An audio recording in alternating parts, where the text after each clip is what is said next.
Hi, this is Roger Moore, and you're listening to James Bond Radio. Hello, and welcome to episode number 162 of James Bond Radio. My name is Tom Sears, and I'm joined, as per usual, by my Bondian brother from another mother, Mr. Chris Wright. Say hello, Chris.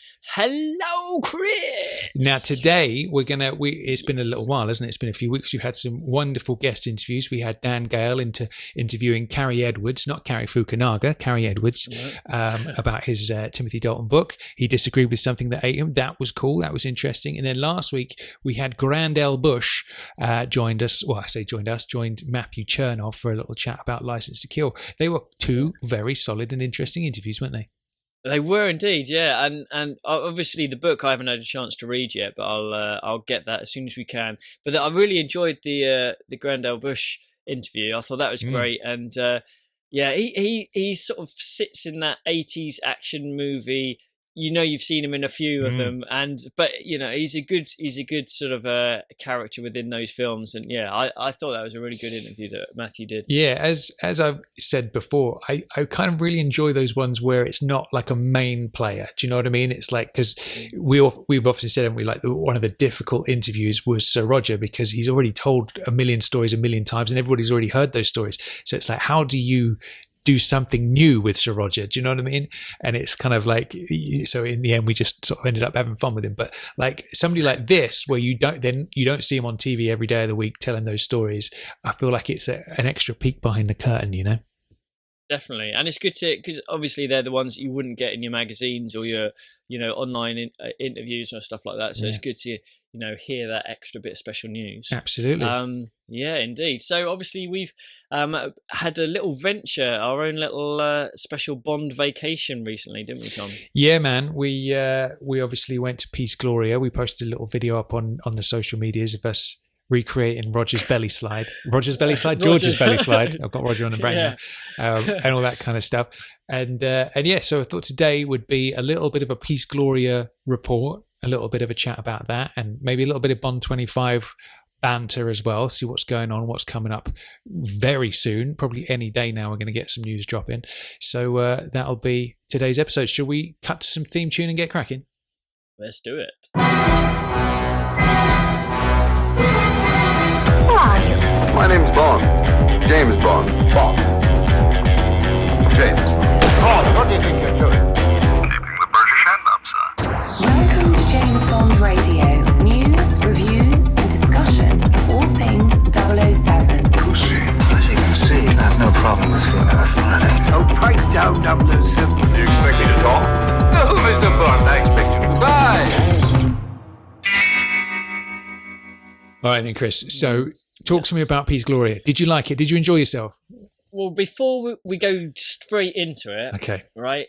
I think you and I should wind back a year, maybe even 2 years, maybe even 5 years, and just think when we started, and we've been talking, and we did a little episode where we were chatting about some of the locations that we'd like to visit, and obviously that's a question on one of our quickfire ones, and I think probably 30 to 40% of people. Well, no, okay, let's go with 60% of people will say either James Bond Island or Piz Gloria if they haven't been as their top choice. You've obviously been both, which is amazing. But prior to us visiting Piz Gloria, that it's just been in our heads the whole time, hasn't it? Big like, time. What is it going to be like? It's obviously our favourite Bond film. The location is hard, it's changed a little bit, but obviously it's still really recognisable. And it's just in a bloody wicked location as well. And it's almost like, sometimes if you sort of think about something or think about someone who you want to meet and that happens and it might not be quite as good as you hoped. Yeah. But with this, we had such high expectations of what we wanted out of Piz Gloria.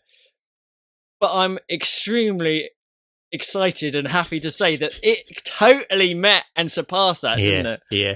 Unbelievable place it is. I think, for me, because obviously there's the big Majesty's OHMSS 50 event coming later in the summer, which we're going to. But I knew when they announced that, I was like, I know I'm going to have to go when the snow is, because the first time you see anything, like the first time you visit a location is always a magical moment. And I remember that the first time I went to James Bond Island, I was just like eyes wide open. Oh my God, can't believe I'm actually here. Look at it. It's identical, freaking out. And then the second time I went, which was way better because we had the island to ourselves, it was just like that magic wasn't quite there anymore because I'd seen it before. You know what I mean? It's a perfectly natural thing for anybody. The first time you see anything like that, there's always that extra bit of excitement to it. And I thought to myself, I know deep down, if I go there in June and it's all green everywhere, there's going to be a part of me that's sad about that because I need to see it as it was in the film with the snow. So I was full on. I'm like, I've got to go in the winter before June so I can see it as it was.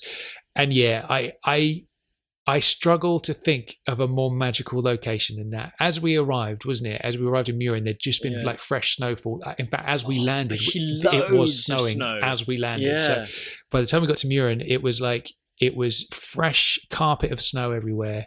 What a magical little town that is. Yeah. And then it's just like, I'm just walking around with a stupid grin on my face all day. And it couldn't have gone better in my estimations. No, definitely not. And just chatting about Murin for a little bit first. I mean, this is a picture postcard location. Obviously, when we were there, it was blue sky every day. We really lucked out on the weather. Obviously, it had just been snowing before we arrived. No cars there. Well, the only cars that are allowed are transporting sort of food and stuff from below. But generally speaking, there aren't any sort of motorized cars allowed there, which is really nice. And it's just a proper quaint sort of alpine village. And all the sort of chalets and stuff look amazing. And you're walking through these lovely streets, these lovely sort of snowy roads. And all you have to do is just turn your head and look up. And you can just see there's sort of a mountaintop in the distance. But sometimes you can't quite see Piz Gloria. You can see Berg, which is the station below, which is obviously private and forbidden, and people aren't allowed to go there. But we just really lucked out, man. Yeah. And absolutely was astounding. And I know what you mean about seeing it in the snow. I still think there'll be a decent amount of snow in the summer. It won't be totally green because obviously it's quite high. And I've seen pictures of it in the summer and there's still a bit of snow about. But we got there and it was so deep that like a lot of the attractions were covered in snow, weren't they? Yeah. Like there was the Walk of Fame. And we just saw the tops of these little sort of boards with some of the characters on there and some of the actors and actresses. And it is completely buried. So it'd be nice to see that and be able to actually see that next time we go. I think ultimately, it will be, if you're going to go to Piz Gloria, I think you do need to go twice. You need to go when it's snowy. And then if it's as snowy as it was when we were there, you need to go again with less snow so you can actually experience all the outside stuff as well. Because, so I suppose well, you actually had a real Gunter experience, didn't you? Well, going out onto the thing. So it was funny because the snow was so deep, you kind of go outside and there's the Walk of Fame thing where there's all these kind of like, whatever you'd call them, kind of like displays of the various actors, and they've got their hands in the cement and all that kind of stuff, and then a brief blurb about what they did. And like you say, most of them were completely buried. Like Marc-Ange Draco, you could just about see his forehead, can you? Yeah. And so we did go and wade out there to kind of just like have a go in, like the snow was literally up to like thigh height kind of thing. It was that high. And then we went back indoors, and then you'd left your bag down there, hadn't you? So you went down to get it. And then a real life Gunter came and told you off, didn't he? He did. I was coming back up the stairs and he was closing. I think someone had opened the fence, been a bit naughty and opened the fence so they could get through, open the gate.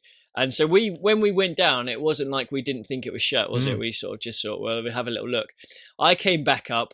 Oh God, he was not happy at all. Yeah. He wasn't like as sort of wrestler like, but he was definitely had that aggressive look to him. Yeah. He was like, no, it's closed. I was like, oh, I thought it was open. No, it's closed. I tell you, closed. And then I was just like, oh, okay. Did you tell him you'd seen it advertised? I did actually, yeah.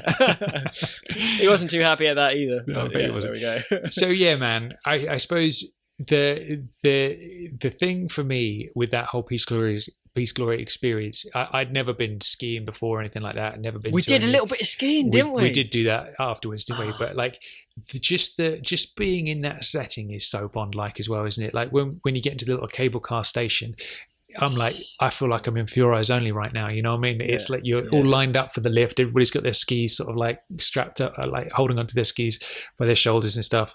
And then you go up in the cable car and it's like you look down and you see everybody kind of like gliding down the mountain and stuff. It is just like being in the film. And then you get, obviously, like you say, you get off at Berg, the next station, and then you get onto the next cable car to go to Piz Gloria, and you can just see it in the distance, can't you, sitting up on the top of the mountain. And then we're in the cable car. You've got your phone out playing Majesty's soundtrack as we're going up there. And it's just, it's such a magical feeling. And it's kind of like, I've seen some people say that they've gone a bit too theme parky with it, right? For example, on the side of the building, there's the whole big 007 logos and all that kind of stuff. And downstairs is that sort of like museum-y kind of facility and all the rest of it. But I feel like you could overdo it, but I don't think it's gone too far. I know what people say, because you want it to look exactly as it did in the film, obviously, and having 007 smacked on the side of the building kind of takes that away a little bit. But yeah, what did you think of that whole thing? It's an interesting point, that. I think, I mean, just going up in that cable car to it for the first time was insane. And like, I had goosebumps and we couldn't stop sort of giggling and like getting so excited about it. And then we rock up and you don't know what to do with yourself because it's like, there's 3 or 4 floors or whatever it is.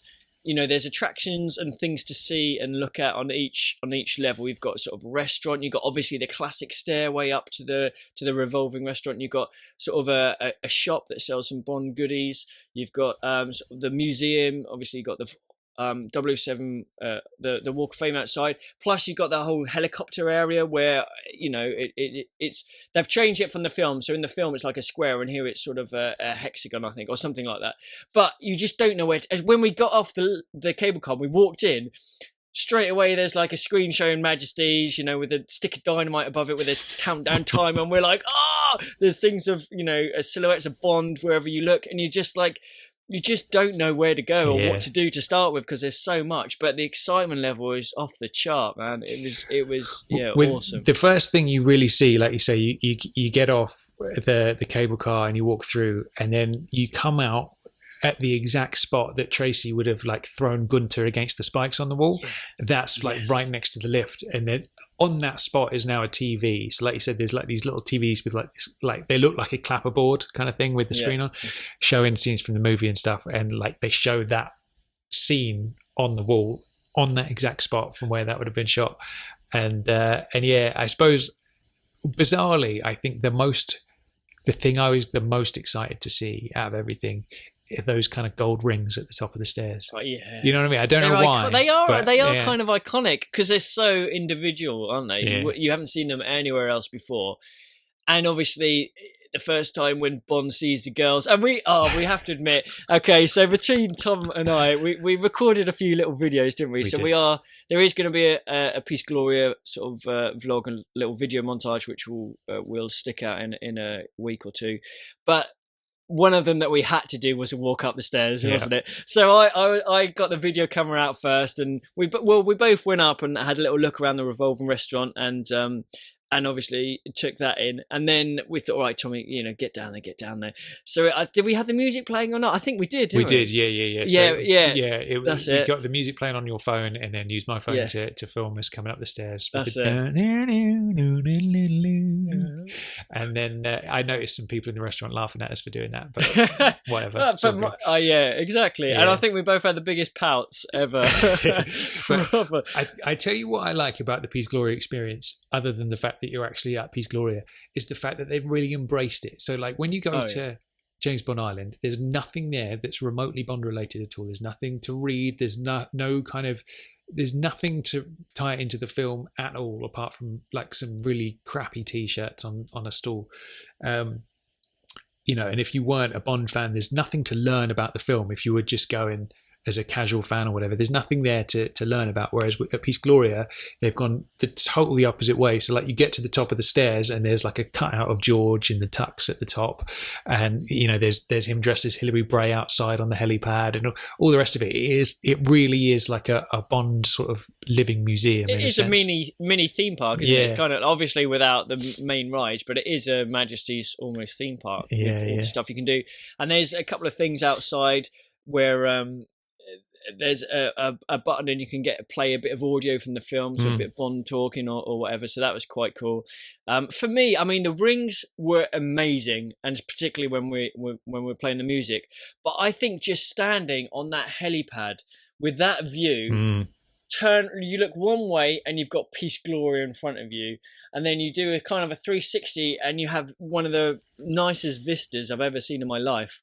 And we happened to have it, go there when it had a bit of ice on the ground, and thought, wow, man, we've got to recreate the old machine gun slide. And it just felt so good. Yeah.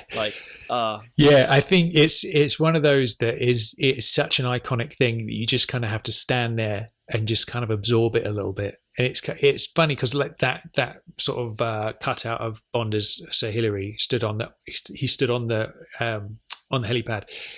It will randomly play little sound clips as you walk past, and I didn't clock that before. And I remember walking past him, and all of a sudden he just went, "Guns make me nervous," and I was like, "Did I just hear that in my head, or did that actually happen? Am I losing the plot?" But yeah, man. And I think downstairs as well, there's the whole kind of like museum kind of thing that you walk through, and that I could have spent all day long in there. It was just, there was so much they have like little speakers on the wall, like headphone things that you hold up to your ear, and you'll see like clipping sort of clips from the news, like the local news back in the day. So everybody's speaking German or whatever it is they speak in Switzerland, and and then they're sort of translating it, and you can kind of listen. And there's really cool stories that I'd not heard before from just some local dude who lived in the town that ended up being an extra in the film. And like there's a shot of George with all the girls partying after filming one day down in the town and stuff, and stories all about that. And there was one story that stuck in my mind, which is when Diana Rigg arrived, she checked into the hotel, and then the manager of the hotel was a huge fan of the Avengers, and said, "Oh, hello, Mrs. Peel," and she got the ump and changed hotels. And that's a story I'd never heard before. She was like, "I'm not Mrs. Peel, I'm Mrs. Rigg," or whatever it was. She was at the time. Oh. And I wonder what. So I thought that's an interesting little story. But man, and there's obviously the little bobsleigh in there and all the rest of it. It is the business, and I think it is. To be honest, I think there are 3 lifelong sort of like, pilgrimage locations as a hardcore Bond fan. Like you say, James Bond Island is one, Piz Gloria is the other, and I think the only real remaining one is Golden There are Jamaica. 2. Go on. There are 2 more, and I knew that was going to be one. All right, go on. There's one more which is often overlooked by us Brits. Go on. But that's got to be London, MI6, and all the stuff around there. I'll give you that. For a non-UK person, or someone not from there, that is a huge Bond destination. That is Bond's home, Bond back in his roots. Yeah. So I think there are 4. I'd put London in there as well. Definitely those 2, and Jamaica and GoldenEye. Yeah. I suppose you're absolutely right. As a British person, you don't really think of London as all that exotic to you. But yeah, I think for me, the final remaining one is to go to GoldenEye, sit at Ian's desk, and just be like, whoa, this is where it all began, Yeah. That would be pretty ace. So that one's still to do, man. That one's still to do. We can do that for JBR's 10th anniversary, maybe. Definitely. So when we got there, then we had a little... the first time we went up there, we didn't have a huge amount of time, did we? Because we had booked in our ski lessons for that afternoon. So we kind of did a quick whiz round. We had a bit of lunch on the Revolving Restaurant, obviously, which you got to do, which is great. And then we went round. There's a museum, and they've got like an interactive sort of touch screen table, haven't they, with all little stories and various other bits and pieces, which is good. And then obviously we had to shoot down. Both of us went back to Piz Gloria at separate times after that, just to sort of soak up a bit more, so we know we had time. So how did you find the skiing then? Let's get on to the skiing. We went back down. Well, I to be honest, Chris, so we had a good, I think it was like a good 3 hours at Piz Gloria when we first went up, and then obviously we had to get back down for the ski lesson. which I thought to myself, 3 hours sounds like plenty of time because it's not the biggest place in the world. You'd probably get around it. But once you get up there, you kind of want to take your time a lot more, don't you? You don't. Yeah. It's not something you would do for 3 hours and then eject. It's something you'd kind of want to. You just don't want to put a time limit on it. Almost, you just want to absorb it and just stand there and like see the movie in your mind as you're just standing there. But yeah, so 3 hours on the first trip, and then like you say, we both went up again after that later. But the skiing lesson was interesting because you're a snowboard man, aren't you? So you're skilled on the slopes, and I must say I completely surprised myself, Chris, because I got on those skis and I was instantly like Willy Bogner, wasn't I? I was doing it on one leg. I was jumping over rooftops. Yeah. I was going backwards. I was like, and everybody was saying, "Oh my God, you're amazing! You're like the best. Yeah. You are like James Bond because you can ski so well." Yeah, and I think you're going to be signed up for Bond 25 now on the back of that, aren't you? Yeah, absolutely. Yeah. I am, of course, telling porcupines there I was an absolute... What it ended up being was there was like a little... So we booked a lesson, the three of us. It was you, me, and my missus. And there was like the little kind of nursery slopes there. And our teacher was a fella called Roger, wasn't it? Bless his heart. He was, which was very apt. And it ended up with going up to this little lift thing that takes us up to the top of the baby slope, and then we'd go down and he'd give us a little, this time try and turn to the left and then turn to the right and blah, blah, blah. And it ended up with you and Catherine just sailing along, doing everything just fine. And then I would get to the top and then immediately lose control and just like end up flying down the slope and then ended up in a heap at the bottom. And it ended up with you and Catherine at the top being like, I hope he's still having a good time because he doesn't look like he's having a good time. And then you were, weren't you? Yeah, it was. But I tell you what it was, right? The actor, because I'd obviously never been skiing before, my first time on a set of skis. And there's quite a lot that's quite counterintuitive, I found, in the sense that I went back a couple of days later and got like a one-on-one lesson because I was like, I can't let this beat me. I've got to learn how to do this because it's a Bond skill. It's a key Bond skill and I can't not have this. And he explained things in a different way. And it was like, I realized what I was doing. And when he explained that, it was almost like a night and day difference. So he explained that you kind of like, you almost like lean forward into the boots, and the boots kind of like almost counteract your balance a little bit. Whereas my instinct was, as soon as you start going down the hill, was to kind of lean back, which of course you lose your balance immediately, which was my problem. So probably out of about 20 goes down the baby slopes, I managed to stay on my feet maybe twice, 3 times tops. But how was that for you? Because you're a snowboard man. So what was the skiing experience like for you? Yeah, it was decent. It was good fun. It took a while to get used to it, I think, because obviously it's totally different. But by the end of it, I was enjoying it. I was kind of thinking, right, I need to. Well, he brought out a little jump, didn't he? So that was quite good. And he brought out some cones. And there were some cones for us to sort of go round. But I don't think I'll be breaking any sort of speed records or doing any Willy Bogner shit for a while.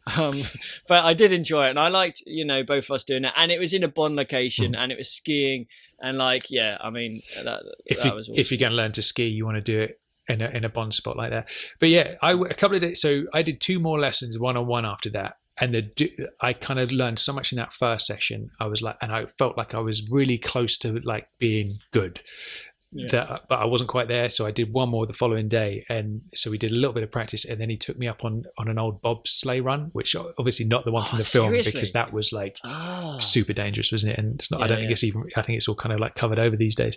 But yeah, so it's called like the bobsleigh run, which is it used to be. You were skiing in it, like in For Your Eyes Only? It was exactly like For Your Eyes Only, Chris. Yeah, in my mind, it was exactly like that. I was bombing it along. Fellas came up behind me on motorbikes trying to take me down.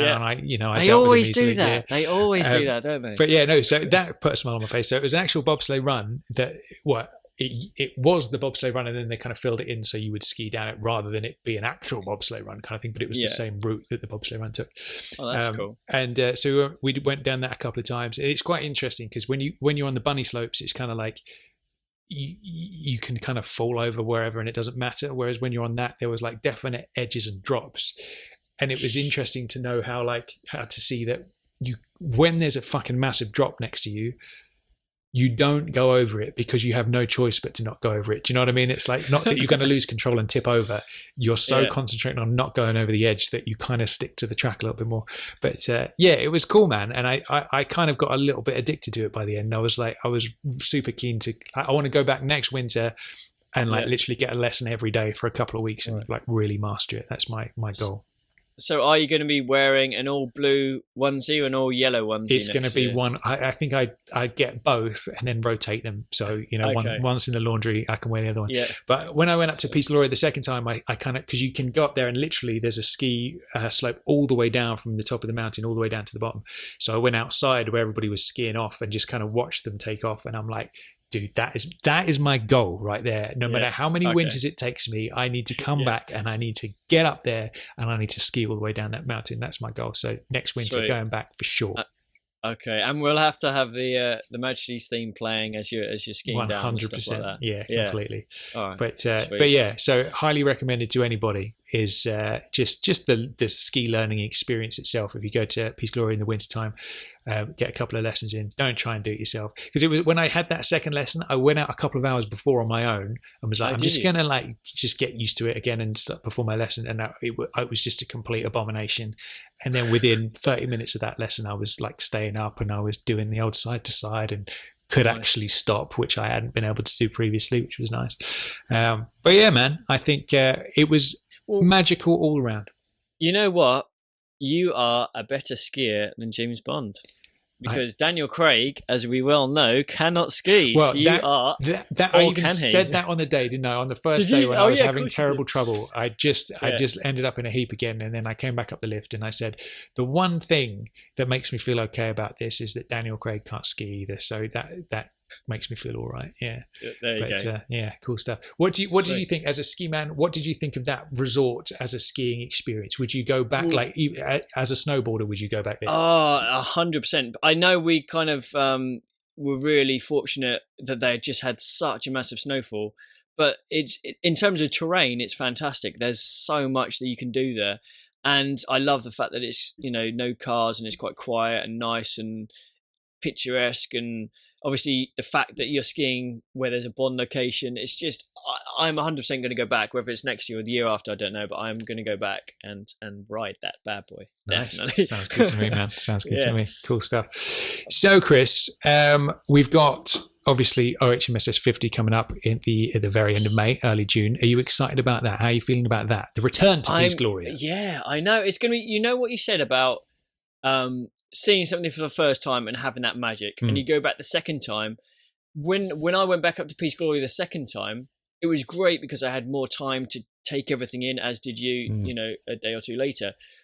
But it's that first experience that really gets it. And I know there's a lot of the JBR family that will be coming to Piz Gloria in May and June. And they don't quite know how good it's going to be, which is so exciting because they're going to love it. Obviously, a few of them have been there before, but I'm so excited just to go with a really cool group of people, just see everyone's face. It's just going to be eyes wide and mouths open, and it's just going to be like, oh my God. That's the best way, actually. Once you've experienced something yourself, it's when you accompany somebody else who hasn't experienced it yet, and you see their excitement secondhand through their face, and then it kind of makes it freshens it up a bit, doesn't it? It certainly does. Yeah. And I've been having a look through the itinerary and working on that for the whole week, which is going to be absolutely incredible.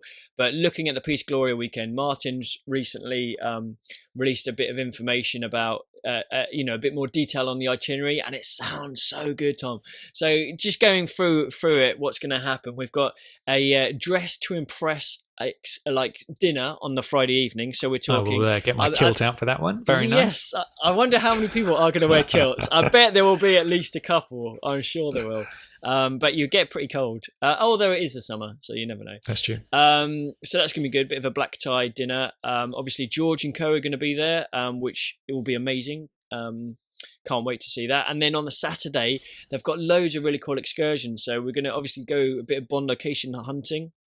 And there's going to be stock car racing, horses and carriage. And just recently, in fact, last week, a little notification came up about limited availability for a helicopter ride up to and from Piz Gloria. Very nice. Now, this kind of went like a bit, it sent the message board a bit crazy with, oh my God, there's going to be a helicopter ride. But it was only, I think it's 5 people to a helicopter and only 10 rides or something like that. So it was really limited. Obviously, you think about all the people that are going to be there. And I was trying to get hold of you. I was going, Tom, are you there? Are you there? Tom, where are you? Tom. No answer. So I was like, oh, shit. And I thought, well, you're not going to miss out on that. So obviously I had to put your name down for that. So that is going to be a pretty incredible experience. Now, tell me this. What is the one piece of On Her Majesty's music that one would need to play on that particular excursion?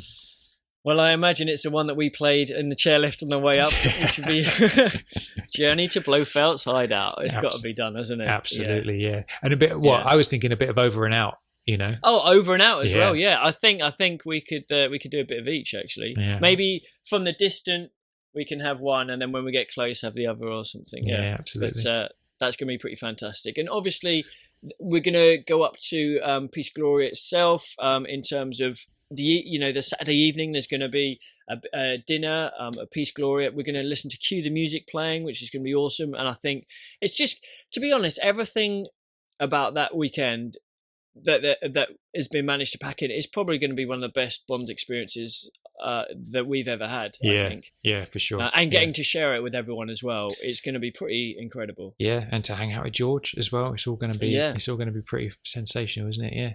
So yeah, I can't wait for that, man. It's going to be great. But I think ultimately for any Bond fan, like book around just for a little, even if it's a long weekend, if you're based in Europe, just go for like a long weekend, even if you're not into skiing and stuff, because just being there is so magical. Just in the little village, I think it's officially a hamlet. It's that small. It's like, that it's just such a magical place. And when the snow is there, it looks absolutely phenomenal. So it's good to know that there'll still be some snow there in the summer as well, up on the top there.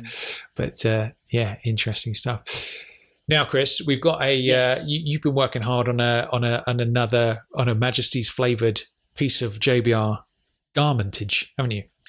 Well, I would say I've been helping out rather than working hard. This the next design is a bloody brilliant design. So it's for the Operation Bedlam, for the Piz Gloria trip and all that week, and it's designed by Sam Allen, who's helped us with some sort of illustrations designs before. It's a kick-ass image. We've got our merchandise campaign, which is opening on Monday, on April Fool's Day. So whoever doesn't get it is going to be a fool. Indeed. Like what I did there? I Indeed. did. I like it. But honestly, it looks really incredible. And, even if people aren't going on the trip, obviously we'll stick up the campaign and see what people think. But it's classic. It's classically cool. So it's not like... It just works, I think, and fair dues to Sam. He did a great job with it. So yeah, I'm excited to get one myself, actually, and wearing it on the holiday. Very nice, absolutely. It'll be like a bachelor party, as the Americans say, isn't it? When you go to Prague or a city like that, everybody's got their matching t-shirts on and getting rat-assed. Do we need to get our Bond nicknames on the back, like someone's called like Hilly and all that sort of stuff? I don't know. That sounds good. Let's do it, man. That sounds good. As long as we end up in the strip club by the end of the night, I'm not going to have any complaints, Chris. That's the main thing. Okay, George will know where they are. George will definitely know where they are. Yeah, he'll be coming from there directly, no doubt. Yeah. But there we go. Cool stuff. So, Chris, we cannot go any further without talking a bit about Bond 25. We must, the amount of. Do you remember? Probably this time last year, we were like, we'll definitely have some news by the end of the month, I reckon. That was ages ago. And then it was like, by the end of April, we'll definitely have heard. And then it was, by the end of June, we'll know something. And then it's just gone on and on and on and on. And here we are. We're in, the end of March 2019. And we think that things are going to kick off early next month. I think I've heard the 5th of April, which is my birthday and your mum's birthday and Cubby's birthday. Indeed, what a day. And then I've read that it's maybe the 8th. So it seems to be that, it's going to start kicking off very soon at the very beginning of April. What are your thoughts? Are you feeling like we might get any more delays, or do you think it's finally going to start kicking off this time? Well, we heard a little bit about, wasn't there? There was another script polish, another script rewrite, wasn't there? Scott Z. Burns, the script doxy man, did a bit of Paul Haggis in, and he's just turned that in from what reports say. So he's the dude that did, I think, one of the Bourne films. Was it Bourne Ultimatum? Bourne Ultimatum, That's a really good one as well. Yeah. Yeah. So that's interesting. What? Because there's been all sorts of. Wow, you never know, do you? Because there's all sorts of, like, whenever there's anything going on with a film that, you know, a big sort of franchise movie, if things don't go immediately to plan and 100% smoothly, everybody starts cacking their pants and thinking it's going to be a disaster. And there's certainly been a lot of that floating around, that the movie's in deep trouble and blah blah blah and this, that, and the other. And you just don't really know what's going on behind the scenes there. What's your gut feeling? Because obviously it has been delayed considerably. Like, what are your thoughts? Well, I mean, obviously there was a big delay. Was a director, sort of Danny Boyle, stepping down or being pushed down, however you want to take it. And the script rewrites have been, you know, have been happening a lot. And as frustrating as it is in terms of having to wait, and I know the biggest bugbear for most people is the wait. You know, it's 4 years, whatever, pushing that length of time. A lot of people, and it's kind of, there is an attitude that Eon owe us, and as Bond fans, we're owed a film. And although we're super keen to have one and to see one, we're not owed one. You know, that's not how it works. But all this negativity and like bad mouthing and everything about the delay and all this sort of stuff, that is all going to be put out to pasture if Eon delivered the goods with Bond 25, which, you know, there isn't an excuse. You can sort of say with some of them, like with Quantum, maybe the script rewrite and the strike and stuff, they've had the time, they've got the people, and, you know, I wholeheartly believe that it is going to be an awesome film. And obviously it's a 50-50. Well, no, I guess it's 30%, you know, 33%. It could be amazing. It could be pretty decent, or it could be, you know, absolutely bomb. And I'm definitely leaning towards the former. You know, it's going to be awesome. And hopefully that will be the case. And then people, you know, will come back and say, oh, actually it was worth the wait. If it's been that long and it comes out and it is a stinker, which obviously we're hoping it's not, then it you know, that's when the disappointment would really set in. But,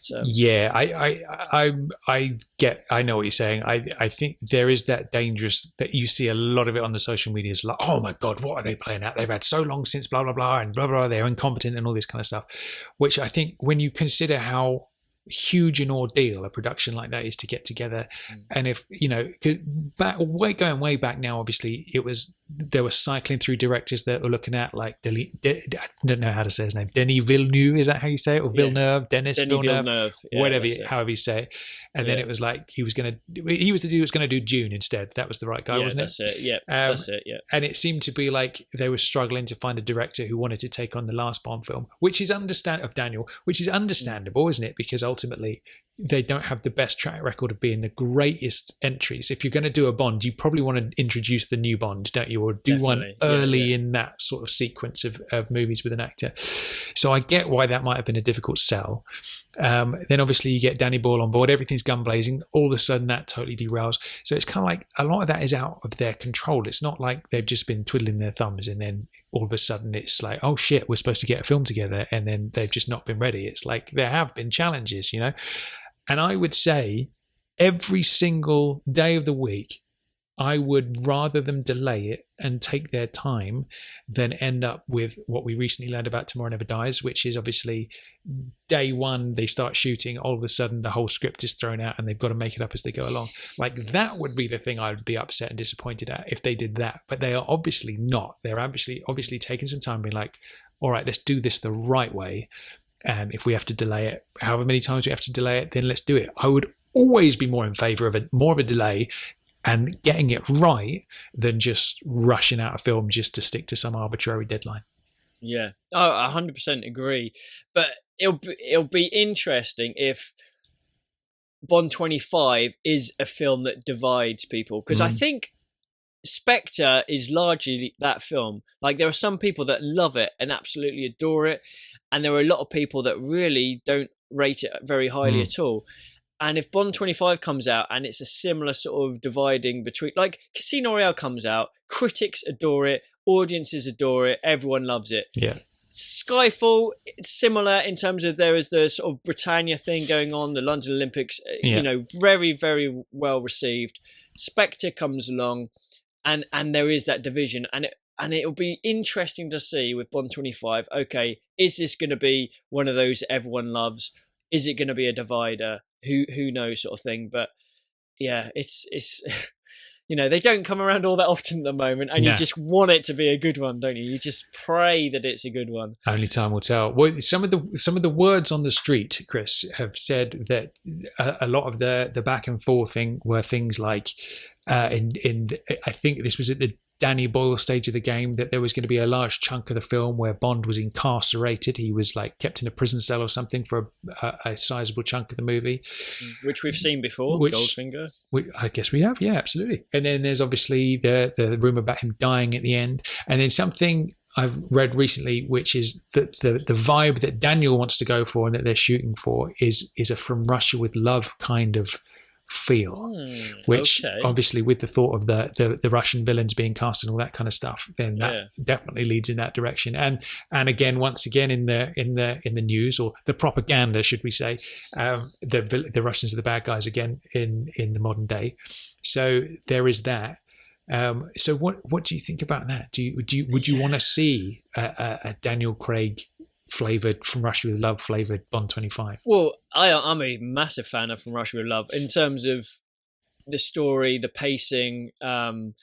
It's a really, really taut thriller, and it's one where when I was young, I thought potentially I wasn't quite as into it, but as a script, it's pretty flawless and extremely cleverly written. From Russia with Love, and if they're going to head down that route, I mean, I'll be well up for that. I'll be down for that. It would be strange. Obviously, when we think of Russian baddies, generally the first thing that comes to mind is like the crazy generals like Orlov and all that sort of stuff. I don't think it would be quite like that. I think it would be a different take on it, I imagine. Clearly, it's not going to be sort of Cold War sort of style. But yeah, it would be interesting to see what they go with, I think. Do you know what? Imagine just having access. We say this, we've said it a few times before, but having the script, but how it's developed from day one, with the initial ideas, you know, a few things being thrown around, just that journey from that point up until obviously wherever it ends up, and the range that the script is going to go through, and the changes, and you know, it would just be amazing to have that all together, wouldn't it? It would be, which was the fascinating thing about the whole Sony hack thing that happened last time. You know, going through those early drafts of the scripts, you so rarely get that opportunity. Not that we did before we saw the film, obviously I wouldn't do that, but looking at it afterwards, and there was those scenes, like, do you remember there was that scene where Bond was in that kind of like a sort of igloo thing where the sun would come through the roof? Oh, the solar furnace. That's what it was, yeah. And it was like the sunlight itself was going to just burn him, basically. And he's huddled in the corner as the shadow moves closer and closer and all that kind of stuff, which I thought, that's quite an interesting... That's a bit laser table-esque, isn't it? It is very laser table-esque when you think about it, yeah. And it's that... It'd be interesting to see, because they do like to recycle ideas that they did perhaps used previously. Like we look at The Living Daylights, and that we get the seeds of Xenia in that scene with Q, don't we? Yeah. With Moneypenny. So yeah, and again, we wouldn't know about that whole thing of we have all the time in the world as they drive off at the end, that was written into Spectre. So yeah, that I think that is the interesting thing, is always for me, I think, is those what might have been thoughts for a Bond film. You get what you get at the end of the day, whether that's a good film or a bad film or somewhere in between. But then you can go overdrive like, oh man, wouldn't it be amazing if they'd have done this, or what if they'd have done that? And you can go round in circles on that all day long, I think. No, you completely can. And I guess we're at the stage now where obviously there's a bit of info that's come out in terms of some of the locations that they're visiting and probably looking like they're going to be shooting on. So we're getting a bit of that info. In terms of like the storyline and the characters. Like, do you remember the casting call for Hinks? That came sort of reasonably early on, didn't it? It did, yeah. When we found out about, obviously, you need sort of a massive guy who can drive and intimidate and look an iconic henchman, wasn't it? That's what they were looking for. Exactly. So it'd be good because obviously once the script is locked off, which is probably not far away. Have they got the definite shooting date? Because I know that was pushed back as well, wasn't it? Yeah, I do. I read different things. Like I've read basically sometime in early April. Like Ben Whishaw came out the other day and said that they're looking to start early April, and there potentially will be a scene with Q's cats involved, which I think will be a nice thing. That's cool. Yeah, I like that. Which will be nice. Good. Yeah. I'm interested to see how his Q develops. Actually, that'll be it'll be nice to see a bit of Q in his home life. I imagine him sipping on his Earl Grey at home with his pussycat. Yeah. But yeah, so I think ultimately we just got to sit tight because it feels like it's just around the corner. You know, here we are at the end of March. Next week is April, so it should be kicking off any day now, and we'll finally get all those little tidbits that we've been wanting. Are you doing anything for your birthday? Any Bond-related shenanigans or anything like that? I don't know. I haven't made any plans. I suppose I should do, shouldn't I? Yeah, I don't know. Well, I'll probably, if the press conference is on the 5th, then I know exactly where I will be. I'll be in front of my computer having my birthday in front of the live stream. But we should say we'll do that again because obviously last time for Spectre, when they did the press conference, they did the live stream on YouTube and all the rest of it, and we embedded that stream onto the JBR website and had the kind of live chat with everybody watching it together, watching it unfold live underneath. So we will definitely do that again. So make sure you keep your eye on our social medias for when we announce that and give you the page link and all that kind of stuff, so we can all, as a family, as the JBR family, experience the Bond 25 press conference together live. Oof, that would be good. That would be juicy. I still, I want to, before that, I'm going to listen to your Spectre reveal video again, because that was hilarious. That was awesome, man. Yeah, that was a good one. Cool stuff. So I guess as a little bit of a catch up, that about wraps up today's episode. Is there anything else you had on your agenda? Any other thoughts on Bond 25? Any other Piz Gloria thoughts? Anything at all? Well, Piz Gloria is just going to be amazing. I just can't wait. And more of a detailed itinerary and information for whoever's doing the week as well as the weekend will be coming out soon. Obviously, we mentioned early on that we've got the merchandise campaign starting on Monday, so that'll be great.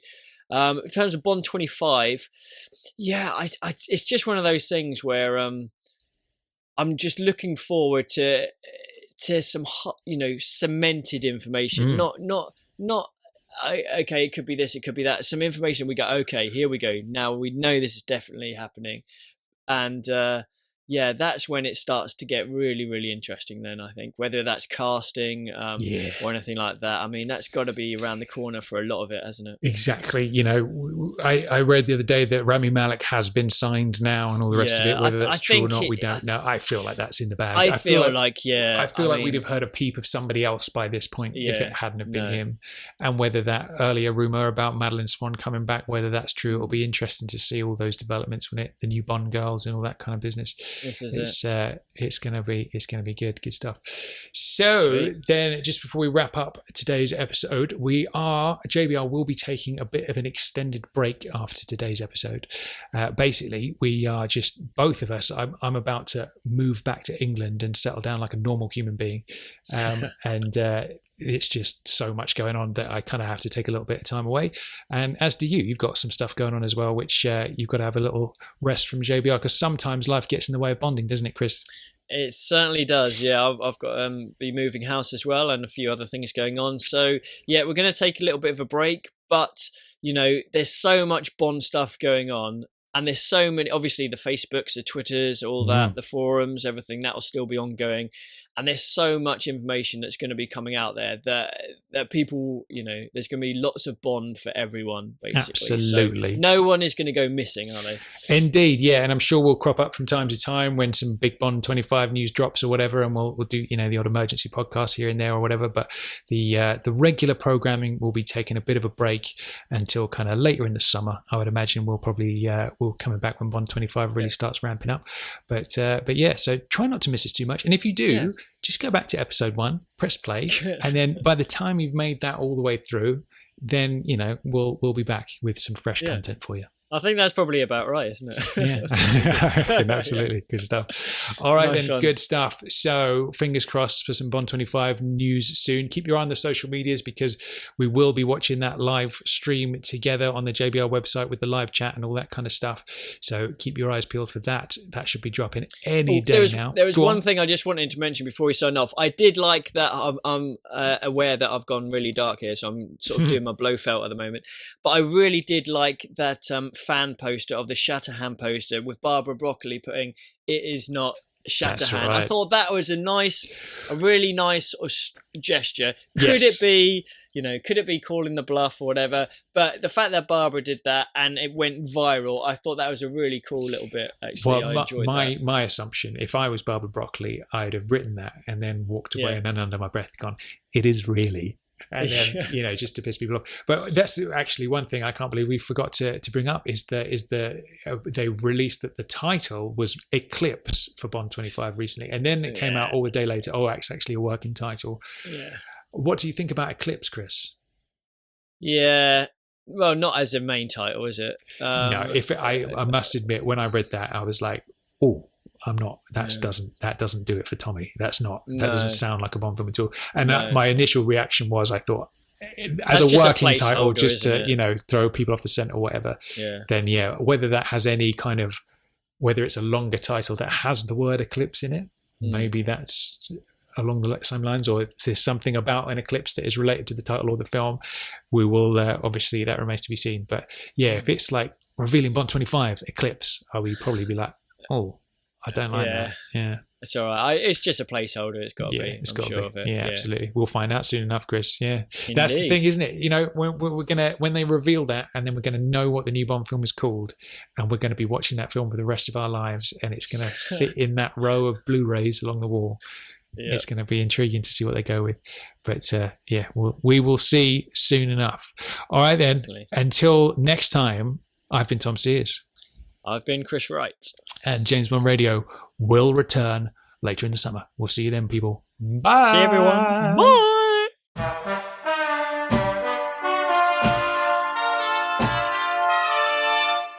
Bye.